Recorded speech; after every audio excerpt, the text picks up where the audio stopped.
Now, with July 15th and the franchise tag deadline passing, no long-term deal will be struck. They got a little luck and beat the Yankees on Sunday. What's better than some draft coverage? More draft coverage! I think that they're really wanting to work with him on being aggressive, and he has been aggressive, but almost being even more so aggressive in this setting. Where does every projected NFL starting quarterback rank entering 2024? The Locked On Podcast Network presents The Big 6 in 60. The 6 biggest national sports stories from the local experts of the Locked On Podcast Network. Get the real story, why it matters, what's next, who wins the big game, and more, all in 60 minutes. The Big 6 in 60 starts now with the biggest story in sports.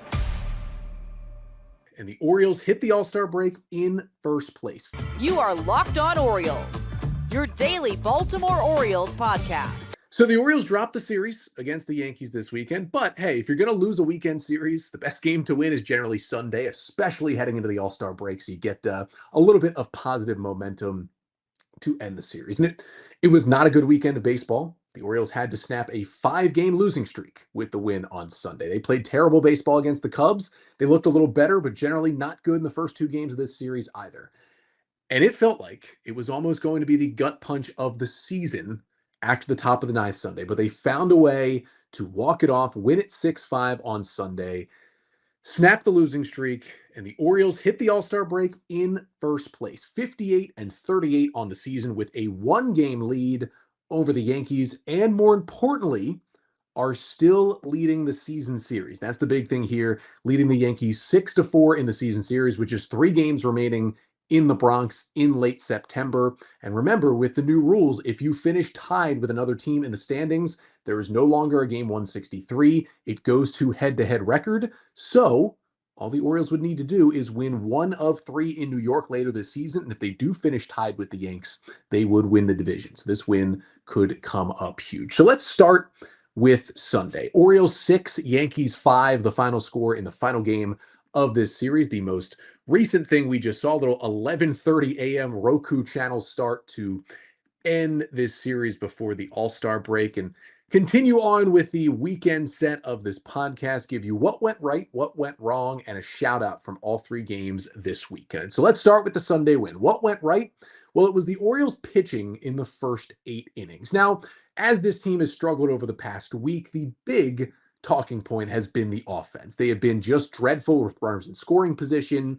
In the 5-game losing streak, they had scored a total of 4 runs. That was a team coming into the streak that was ranked by runs per game the #1 offense in Major League Baseball. It was kind of crazy what was happening to the Orioles in this streak offensively, and we'll get to it. It still wasn't a stellar offensive performance on Sunday, but on the pitching side, they'd had their struggles too. The bullpen had actually been pretty solid, but the starting pitching had been poor, and overall, it was just kind of everything working against the Orioles.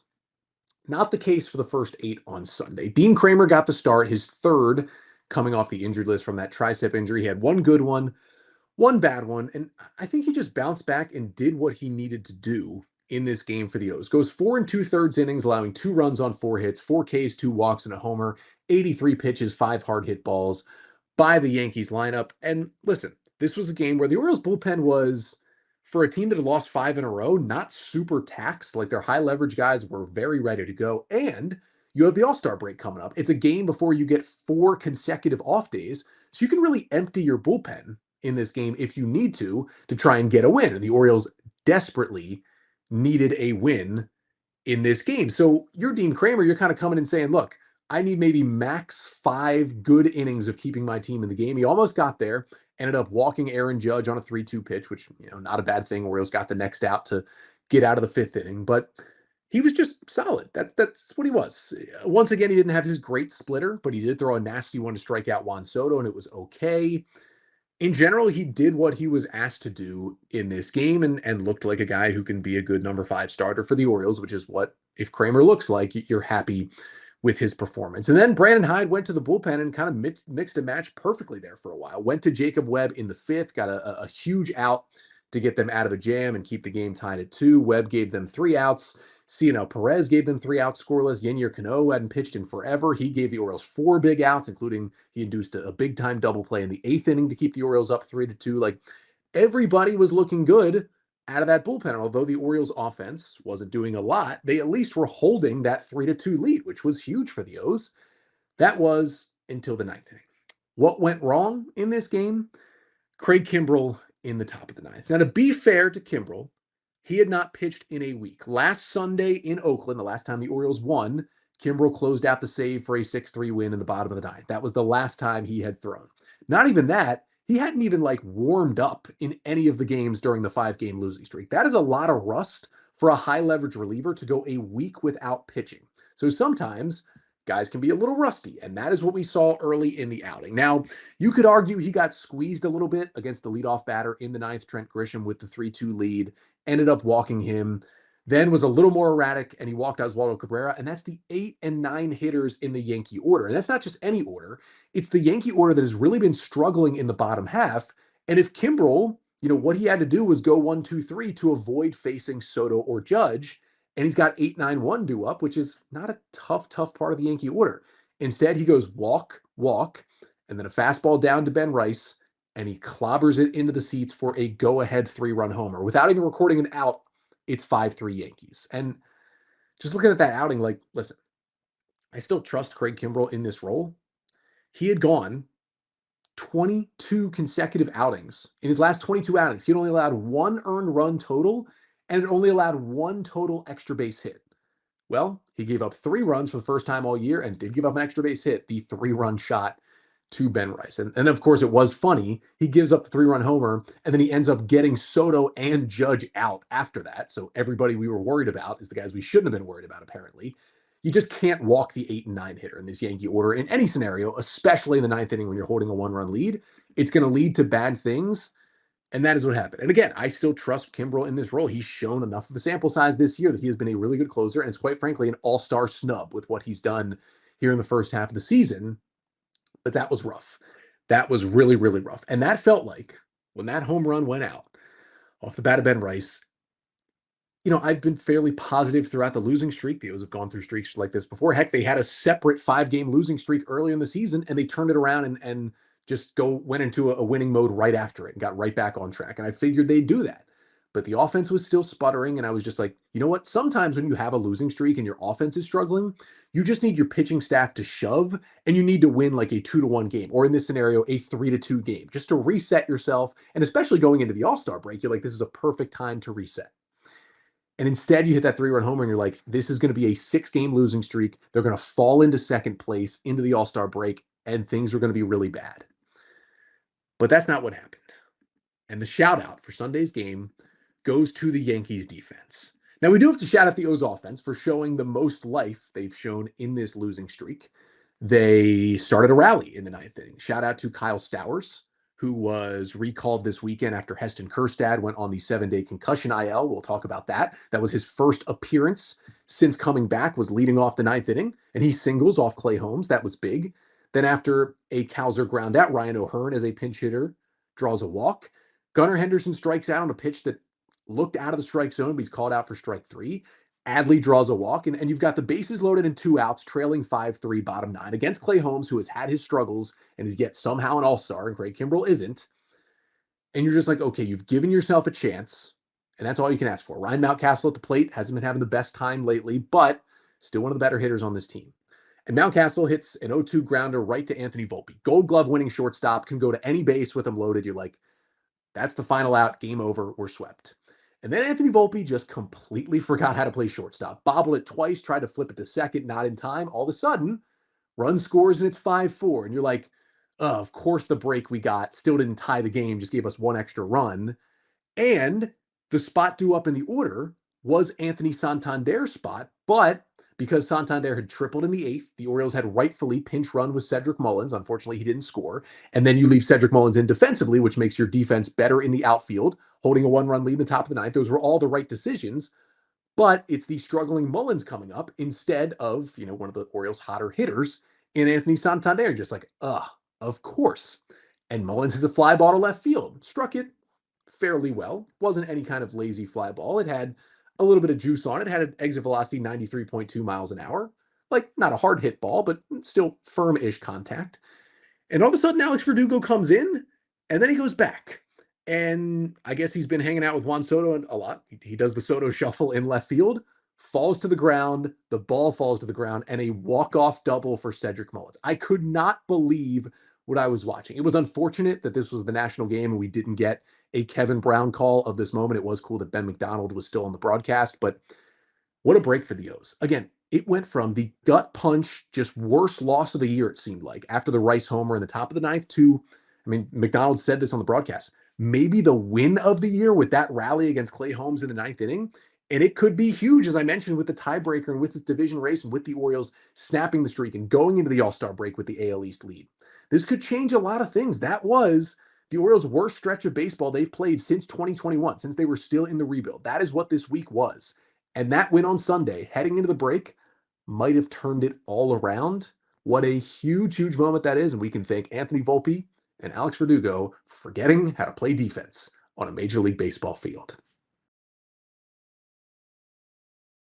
No football, no NBA, no problem with FanDuel. With baseball, the WNBA, and soon the Olympics, there is plenty to dive into over at FanDuel, America's #1 sportsbook. And this summer, FanDuel is hooking up all customers with a boost or bonus daily. That's right. There's something for everyone, every day, all summer long. Mets slugger, well, for now, Pete Alonso is the favorite to win the home run derby this year. FanDuel has Alonso's odds at 3-1 to win. Marcell Ozuna has the second highest odds to win at plus 380, then Gunnar Henderson at plus 430, and Bobby Witt Jr. at 470. Representing the All-Star host team, Adolis Garcia checks in with the odds of 5-1 to win the home run derby. So what are you waiting for? Head over to FanDuel.com to get started and make the most out of your summer. FanDuel, official sports betting partner of Major League Baseball. What's better than some draft coverage? More draft coverage. You are Locked On Guardians, your daily podcast on the Cleveland Guardians. Part of the Locked On Podcast Network, your team every day. The Guardians got their guy at They number did. 1. And he got was Travis Bazzana.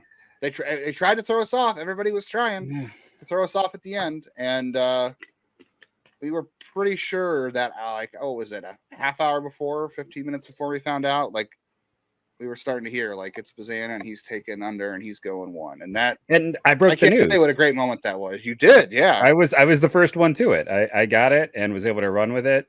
So I broke that news in multiple ways. One, I had the first tweet about that they were taking the pick. And two, I'm going to see if I can pull up the pick and maybe show it here on the video.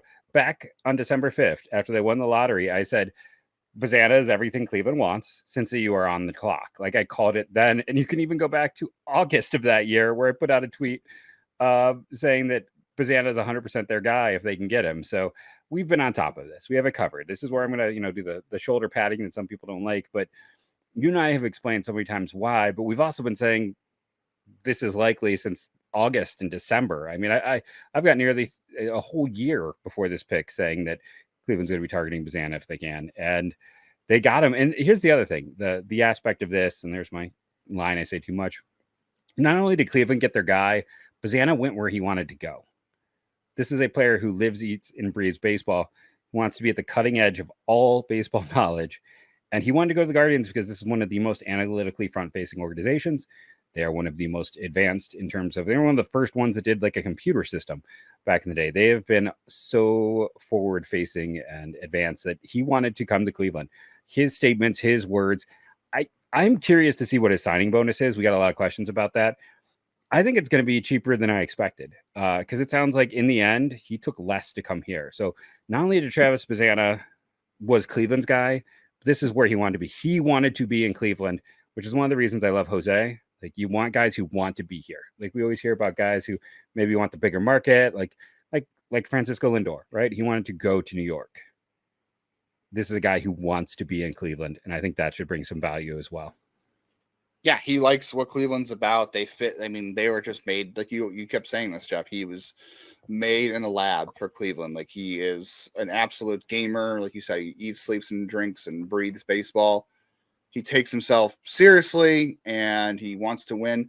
That's the other thing too. I mean, everybody kept talking about like if he didn't go 1, he was going to go 4. And for a guy that's extremely driven to win, I just can't imagine how hard he's worked and all the time and effort he's put in. He could have gone the international route, signed earlier, and been in the system already. And he could have been a top 10 draft pick based on what he did his sophomore year of college. But he didn't rest on his laurels. And it's so hard to believe at the end of the day, after everything we see now, that he would have been okay with going to Oakland, where they're not going to be in Oakland. They might be in Sacramento. They might be in Vegas. They might be on Neptune. I don't know. Like it's hard to believe a guy who's that driven, that focused on winning, that focused on organizations that just get it, for him to allow himself to go to a place like Oakland. And this is, I know people are saying, well, he can't control where he's drafted. Players can absolutely have a good, especially this part of the draft, they have a good control over where they're drafted. You know, he decided to take less money to come to Cleveland. Could he have gone to Oakland and gotten more or the same as Cleveland's paying him? Sure. Oakland could have given him the same amount of money at 4, and it would have been over slot. And we talked about that on the live stream. We talked about that on the show previously, that he could have, the optics could have looked good for the agency. He could have taken more, he could have taken over slot for similar money for Oakland at number 4, and it could have been good optics for them. But instead, he chose to take less than what Cleveland had the ability to offer, even though we know they weren't going to. And I think Travis Bazzana is still going to be the second highest paid player in this draft. Like, I'm pretty sure Condon is getting the top money at 3 from Colorado. I think Bazzana gets the second most amount of money. I don't think Burns gets more than him. Do you? No, I don't see how that happens. You said cheap earlier, like, oh, it's going to be cheaper than we think. That doesn't mean the Cleveland cheaped out. It means no. Cleveland wanted to save a certain amount of money on this pick so they could reallocate the money the rest of the draft, because they're going to wind up spending $19 million in this draft, the most money anybody is going to spend in this draft. Cleveland, when all the smoke is cleared and things are said and done by August, when players are signed, or July, whatever it is, Cleveland is going to have spent $19 million in this draft, and nobody else is going to come close to that. So don't sit there and say, oh, they're being cheap. No, they spent $19 million. They got their guy they wanted at number 1. They didn't go even cheaper with Weatherholt. And they did it because Bazzana wanted to be here. He wanted to take what Cleveland could offer, to be in a place he knew he could succeed. He thought it could win, an organization that was a good fit for him, and an organization and a player that was a great fit for them. I mean, everything about this just made the most amount of sense. And I'm so glad that Cleveland didn't take the risk with the injury concern either. Like, that's just, I want to sit here and celebrate Bazzana. I don't want to sit here and kick rocks at JJ Weatherholt. That's not what I want to be about. I don't want that to seem like it. Like, JJ Weatherholt's a good prospect in his own right, as is Charlie Condon. The issues with Weatherholt were just injuries, nothing more. And we have seen we've seen too many health issues, right? Like, that is just kind of the issue that we have seen in general with them in high picks. And that was just where you and I were. It's like, we were like, don't take another guy who's got a health issue. They didn't overthink it. Right. Yeah.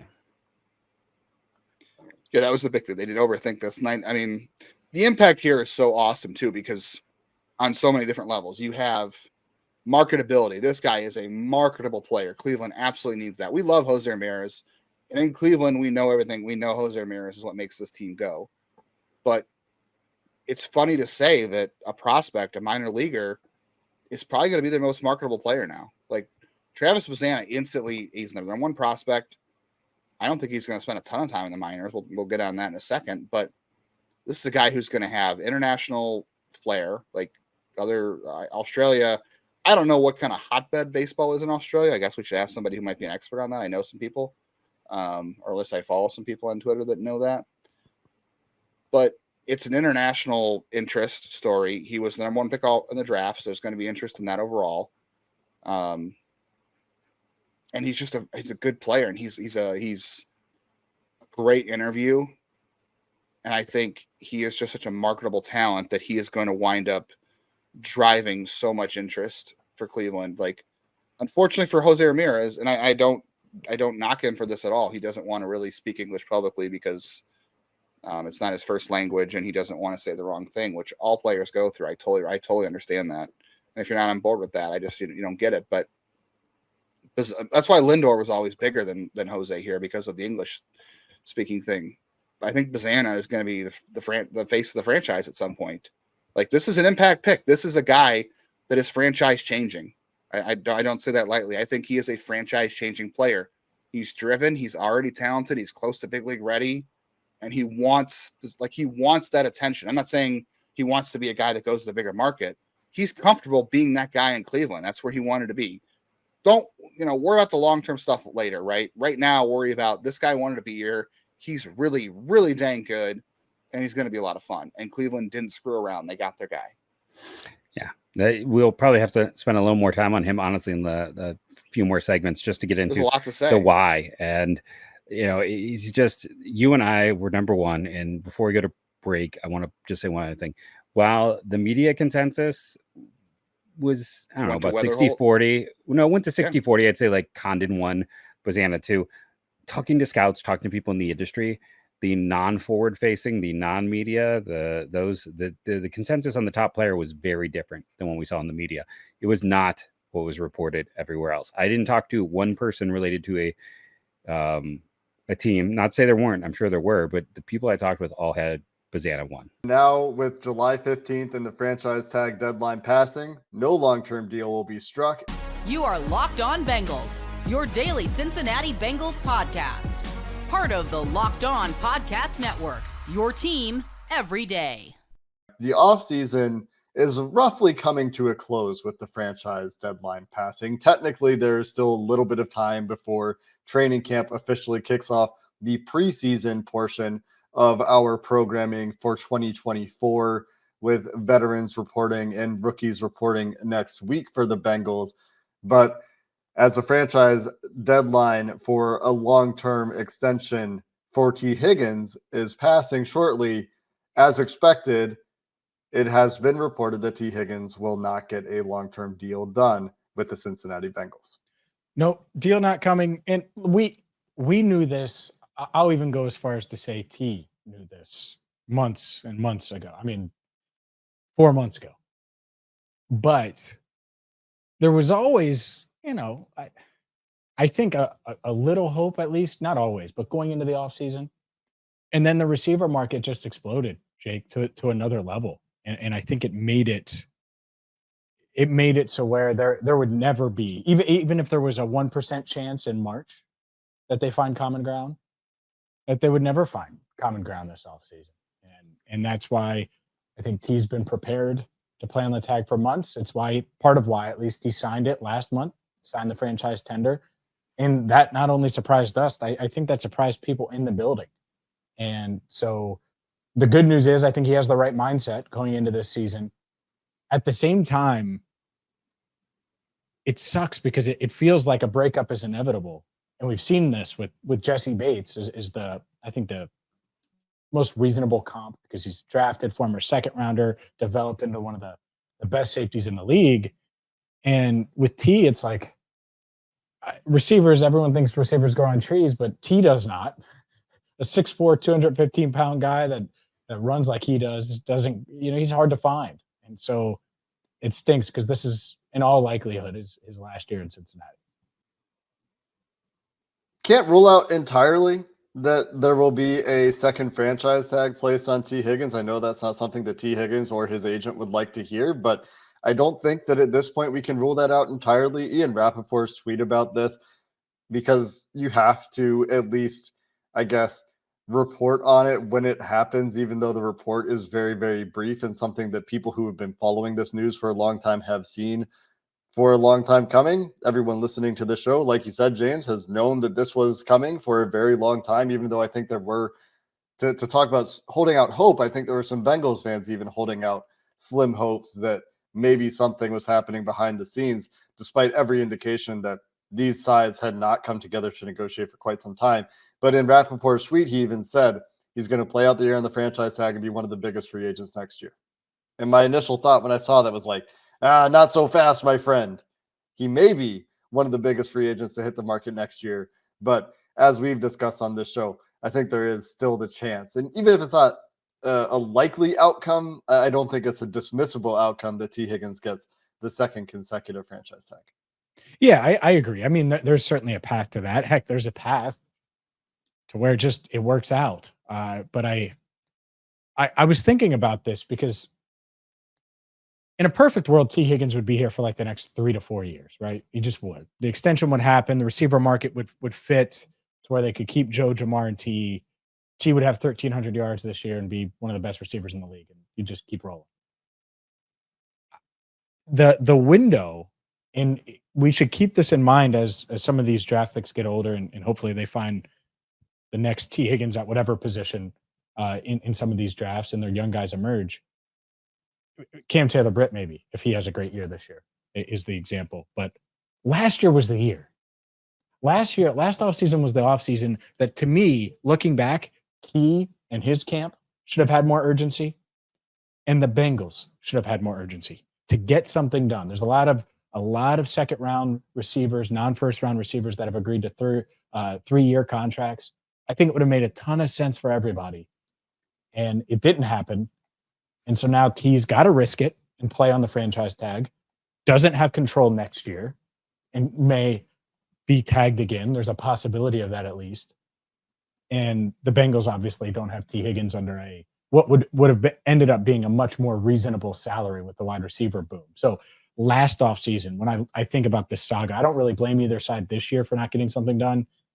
Last year, though, I think the urgency or lack thereof on both sides is something that I would have changed if they gave me the power to go back and change it. I like that you're both sidesing this one. I feel like this is a Bengals issue more than it's a Tee Higgins and David Mulligetta issue. The Bengals can't seem to work with Mulligetta at this point, and I know it's only been 2 guys, but they've been 2 very notable pieces that I think going into their extension eligible windows for Jesse Bates and Tee Higgins, we thought extensions would get done. The Bengals were not able to bridge the gap with the players' camp on either negotiation. They didn't even really get close with Tee Higgins, according to what we knew last year. And you talk about urgency. It's an urgency thing. It's a player evaluation thing. It's a need to win the negotiation thing with this Bengals front office that we've seen play out with trying to keep some of their own guys, where they come to a number and a contract value for some of their own players or external free agents. This is both. It's not just their own guys. But if they don't get the numbers or close to the numbers they want, they're very content to say, okay, we'll do something else. And sometimes that's fine. Sometimes that works out. And honestly, we talked about this at some point in the offseason. Their decision to let players go or to keep players has often worked out, where some guys have gone on to not really do a whole lot after the Bengals have passed on extending them. The most recent example there is the Carl Lawson, Trey Hendrickson decision, or the valuation they had on Lawson not being as much as he got from the Jets. They pivoted quickly or had Trey Hendrickson there as their next plan or their alternative option. That worked out great for the Bengals, very notably.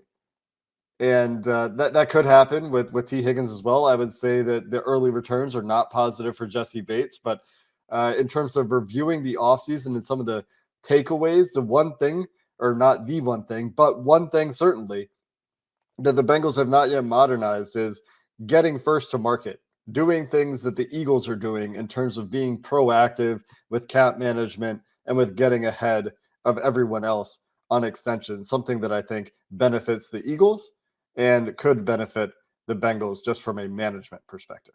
Sure. Look, in the guaranteed dollars and all of that, no doubt.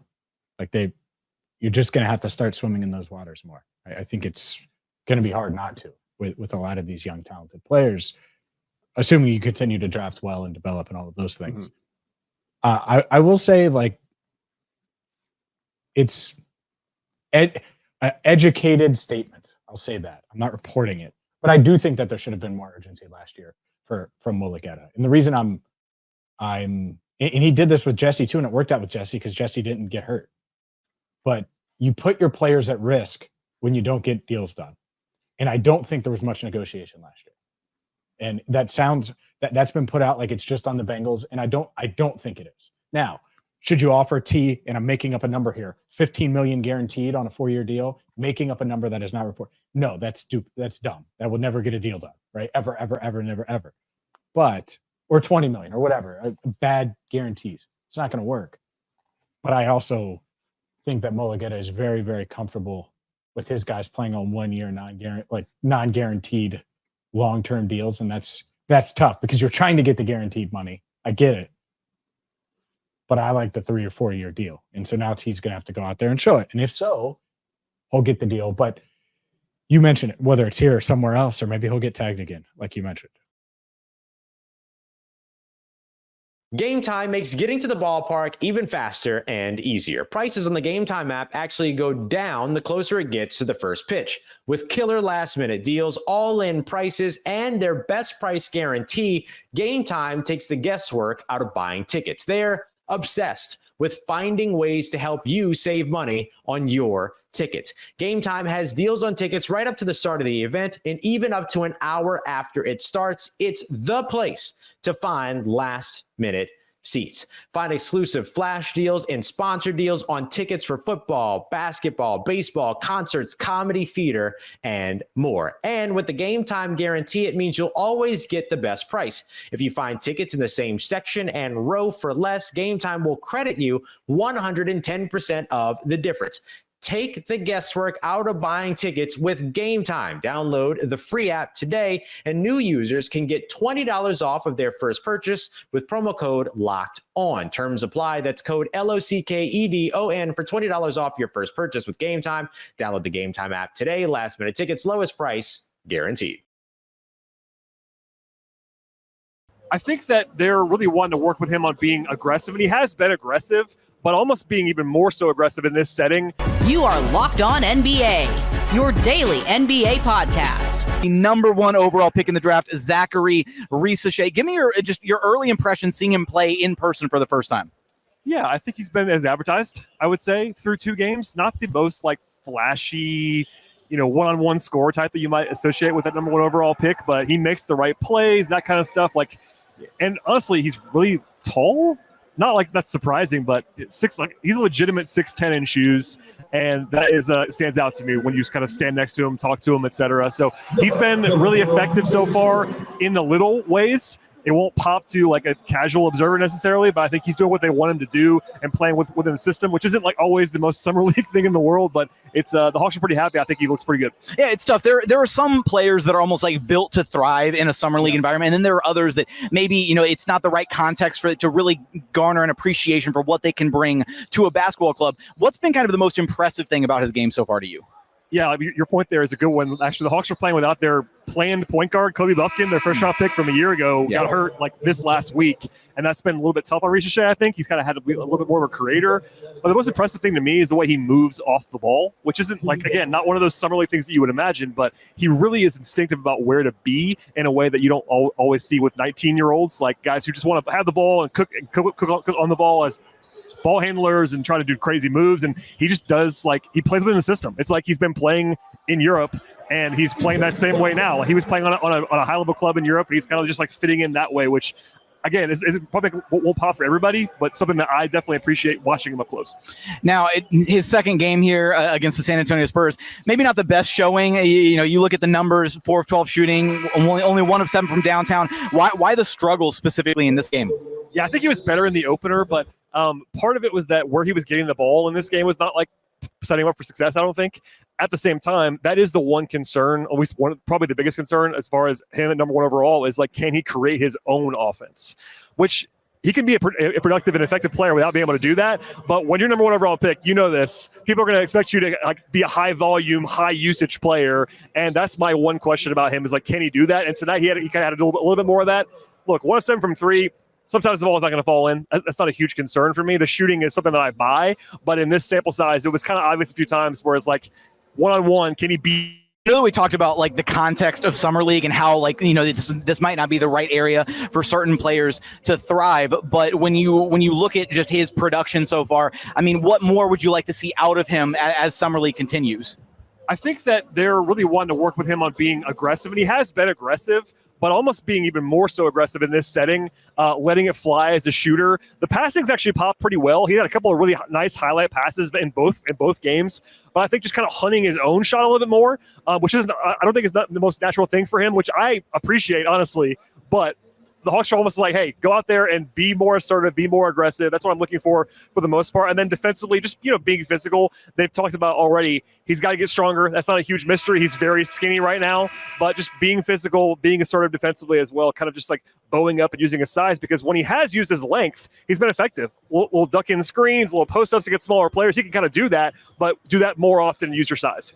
You mentioned, being surprised at kind of how tall he is. It's always a weird thing when you're actually standing next to these, massive human beings in person, 6'10", 6'11", over 7 feet, whatever. How does he carry himself off the court in, post-game interviews, that kind of thing? Yeah, I think he's a confident kid. Part of it is that, English is not his first language, so he's like very clearly processing what he's going to say. He speaks English fine. It's just that he has to think about it a little bit harder than you and I do when he's speaking. When he gets a question in French, it's like a different guy. It's like this super charismatic. He's just flowing, and I get it. But I think he's a confident kid, but he also wants to fit in. I think he said a lot of things that you kind of have to say about doing what the coaches want you to do. But a lot of guys will come in be a little bit more me first in what they're saying, talk about, all that.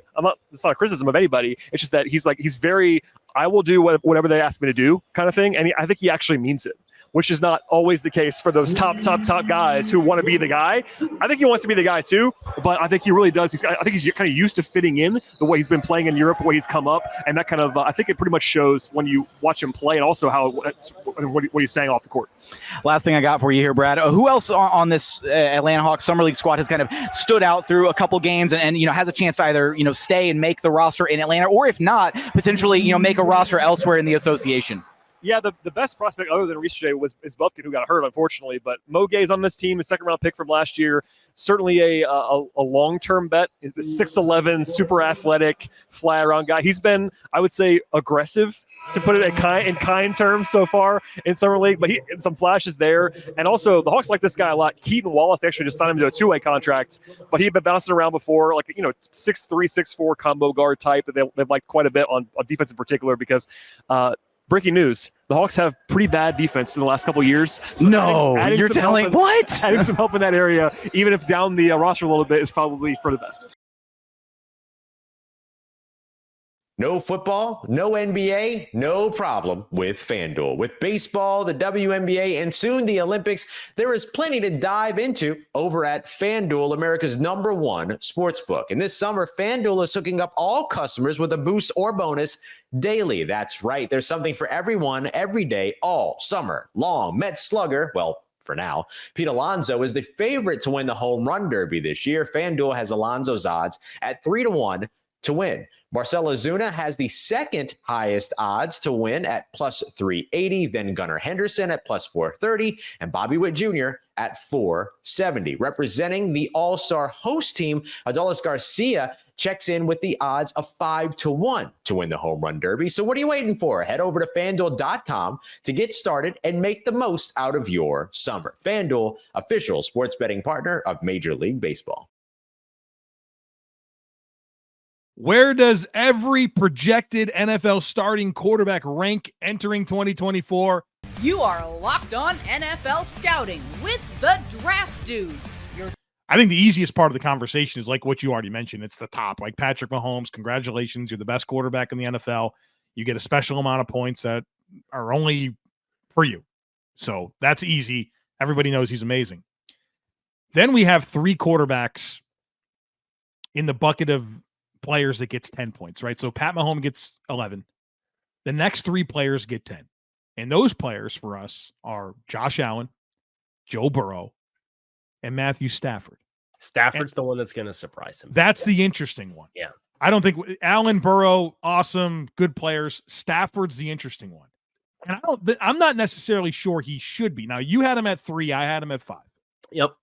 But Stafford's a dude, man. Like, historical numbers throughout his career. He won the Super Bowl. He's been good under multiple systems, coaches, personnel around him. Like, the man deserves his flowers. And we didn't really talk about it in advance, but we both came in really high on Matt Stafford. Yeah. The performance against Baltimore last year was one of the better individual game performances I watched on tape. Maybe not like the statistics, maybe don't blow you out of the water, just like the stats for Matthew Stafford last year don't blow you out of the water in 15 starts. But they have the ability to do so much with Matthew Stafford, and he can still move. He's not super mobile. I think the durability is a big concern when you consider he's missed half the season in 2 of his last 5 seasons in general. And he's a player who is a late stage quarterback at what he's going to turn 36 or 37 next offseason in February. So how long there is to work with is kind of the debate. And I think if you were starting a franchise moving forward, it'd be a very different conversation about Matthew Stafford. But the arm ability is electric. The way he's able to manipulate the football, the way he manipulates zone defenders, the way he can access all levels of the field. He doesn't have to throw with timing, but he can throw with timing. He knows how to use his eye. Like there's so much there for me. He's one of the more complete profiles of quarterbacks in the league right now. And as long as he can stay healthy, he's going to give the Rams a really good chance to win a significant amount of football games. The quarterback that we've heard the most from this offseason is without a doubt CJ Stroud, right? Like that dude's on every media opportunity. His quotes are going viral left and right. But the one that stuck out to me in the 10 million that I've watched of CJ Stroud this offseason was the one where he was asked about what quarterback he watched. What did he say? He said, I watched Stafford. He's like, I mean, Mahomes, these guys are really cool. I like to watch your highlights and stuff like that. He's like, talk about a guy that plays it, the position the right way, and like the guy that he focuses in on. He says, I watch all of the Matthew Stafford stuff.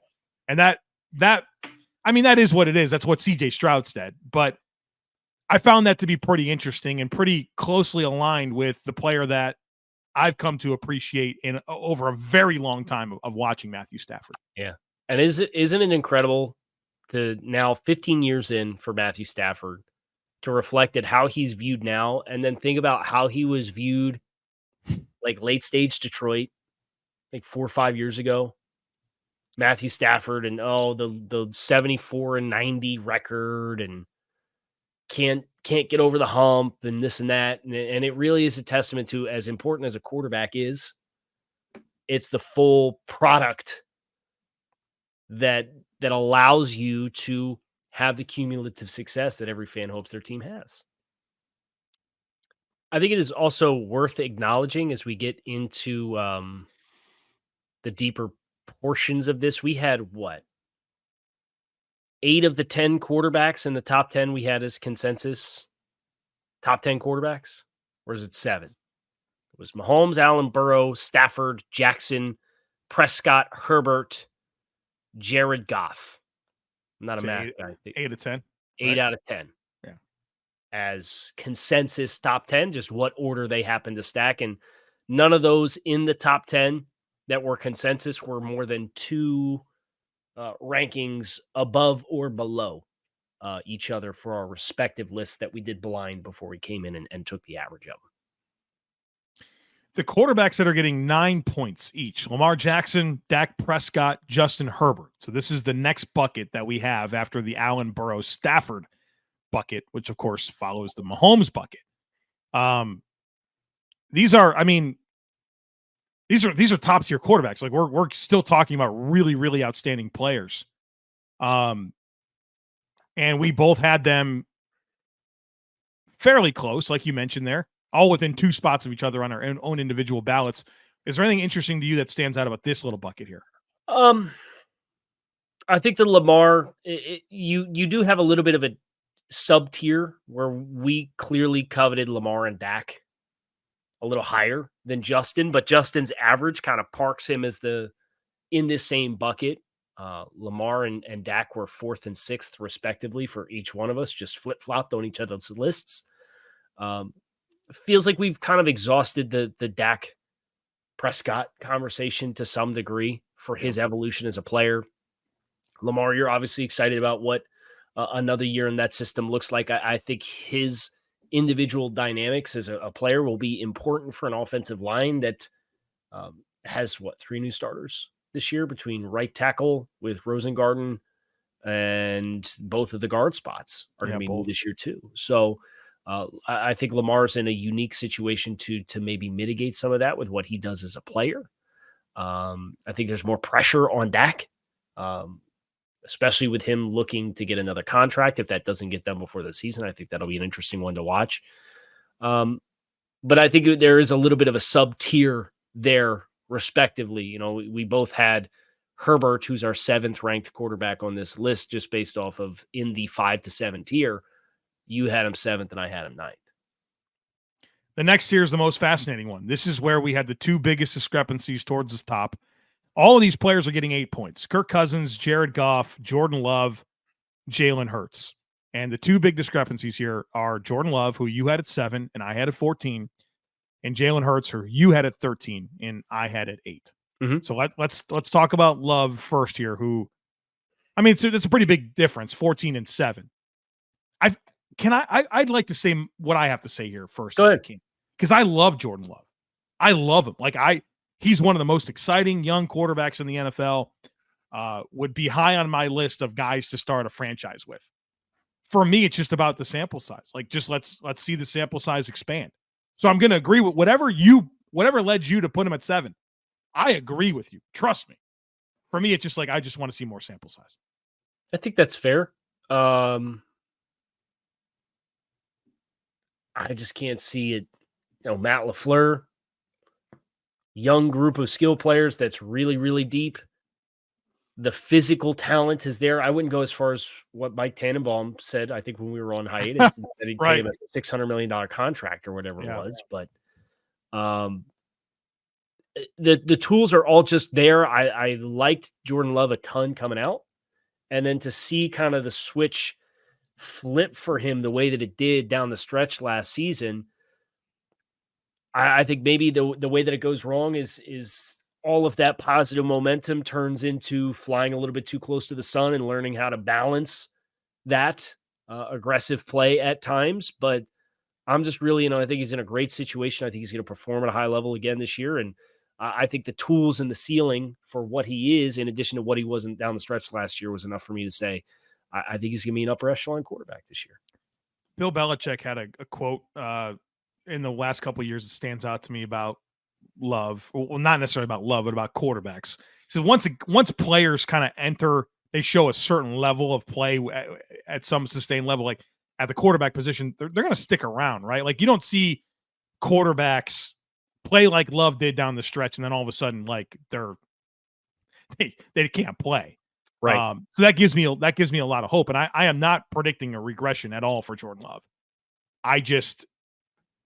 For me, it's all right, let's see a little bit more, and then we'll go crazy and put him high on the list. Mm-hmm.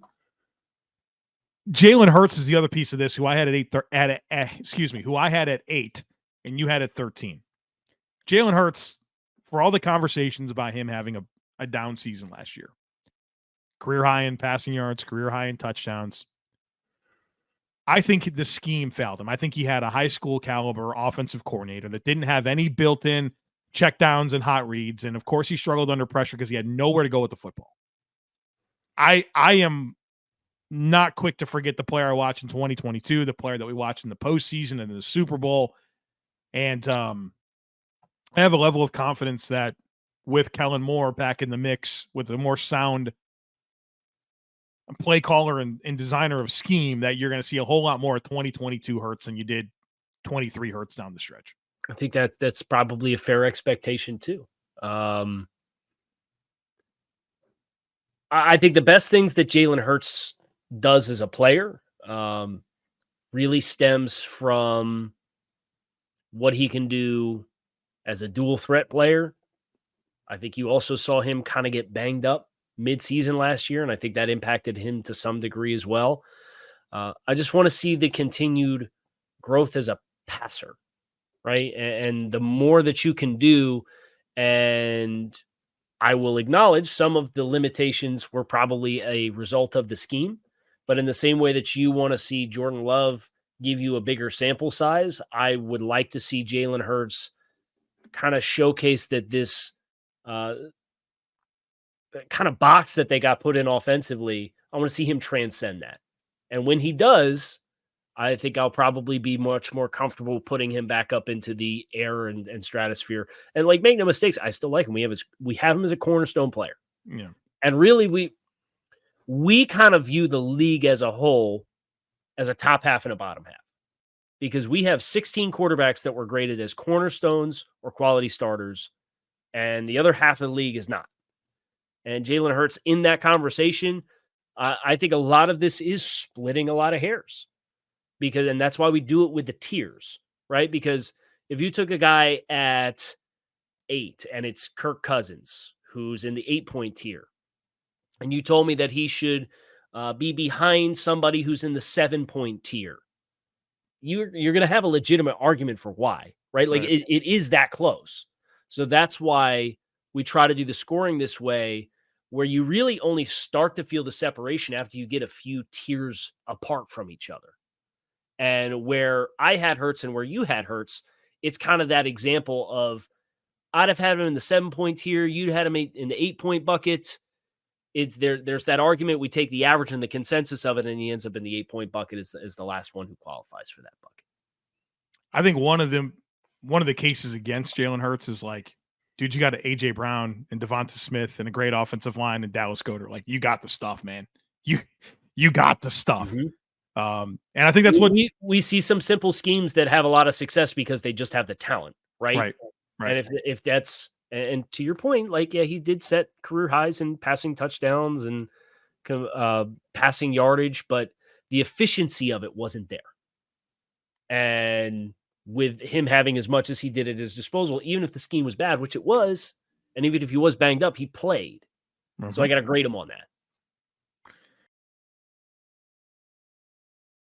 Game Time makes getting to the ballpark even faster and easier. Prices on the Game Time app actually go down the closer it gets to the first pitch. With killer last-minute deals, all-in prices, and their best price guarantee, Game Time takes the guesswork out of buying tickets. They're obsessed with finding ways to help you save money on your tickets. Game Time has deals on tickets right up to the start of the event and even up to an hour after it starts. It's the place to find last-minute seats. Find exclusive flash deals and sponsor deals on tickets for football, basketball, baseball, concerts, comedy, theater, and more. And with the Game Time guarantee, it means you'll always get the best price. If you find tickets in the same section and row for less, Game Time will credit you 110% of the difference.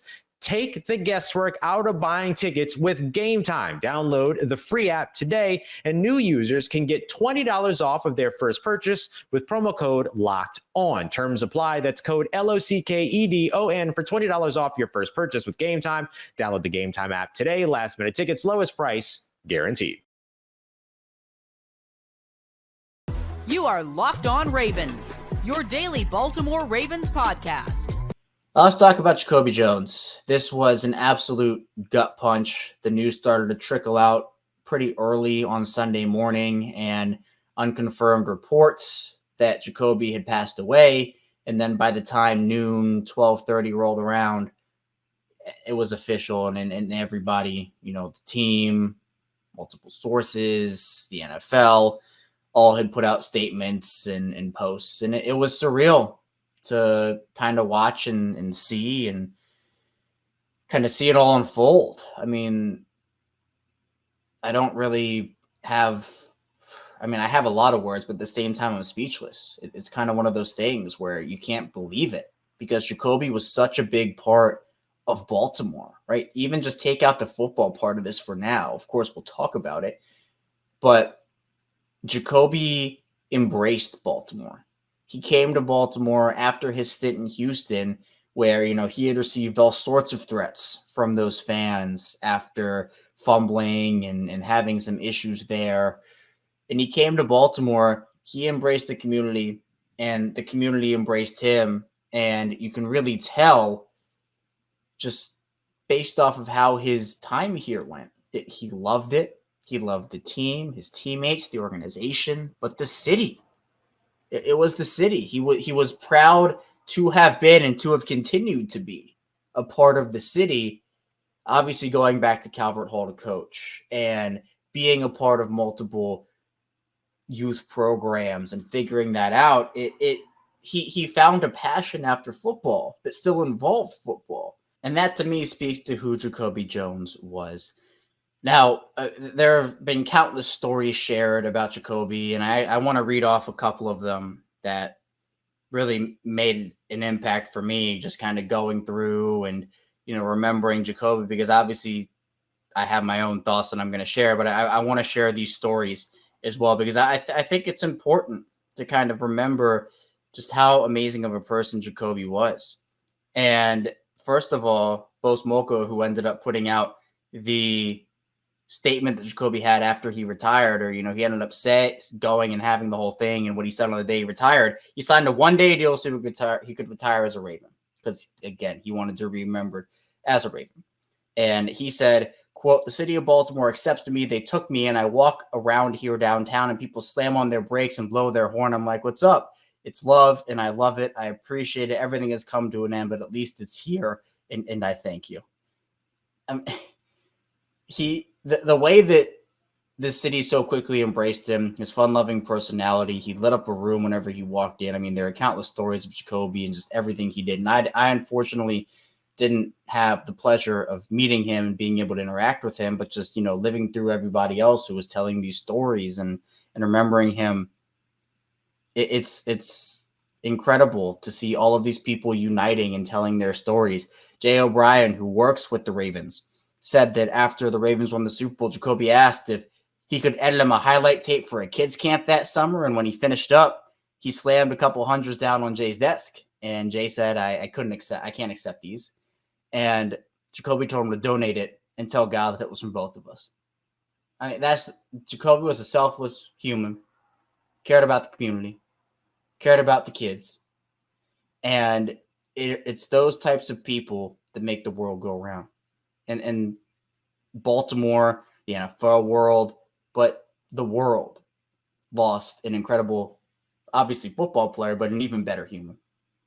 And there was another, I'm trying to find the story here, but just all of these different ways that Jacoby impacted so many people. I mean, the outpour of love from his teammates and how much, people loved and respected and appreciated everything that he did.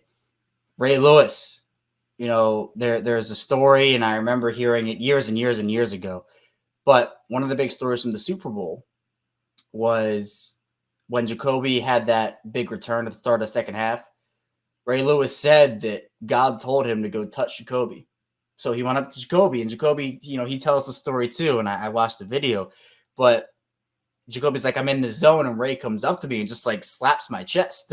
And Ray says, I put both my hands on him, and the rest is history. And Ray continues to tell that story. He told it a couple of years ago, and I think that's one of the proudest moments of his career. Obviously, I don't want to speak for him, but every time he talks about it, he lights up, and talk about the football aspect of things. There's no second Super Bowl in Ravens history without Jacoby Jones.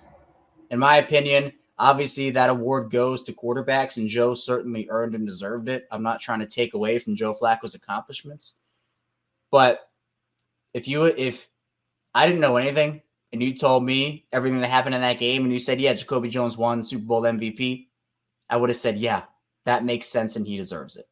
Not that Joe didn't, but you could make a very good argument that Jacoby should have won that award. Now, Joe obviously has a ton of love for Jacoby, and he also, responded to the news, just, heartbreak all around.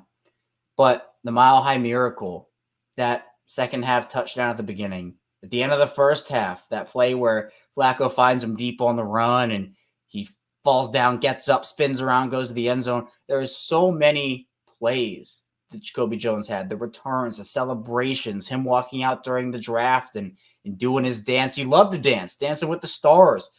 I mean, there's so much to unpack with Jacoby Jones. And the fact that he's gone, I still, I'm sitting here talking about it and it doesn't feel real to me. And it's heartbreaking. And this heartbreak, the NFL world has had a ton of heartbreak over this last week, obviously with Kyrie Jackson in that whole situation. Monty Kiffin, who's legendary defensive coordinator, but it extends beyond that here in Baltimore because there has been so much tragic loss of life over the past couple of seasons, past couple of years here. Tony Siragusa, Jalen Ferguson, Alex Collins, Ryan Mallett, Trey Walker.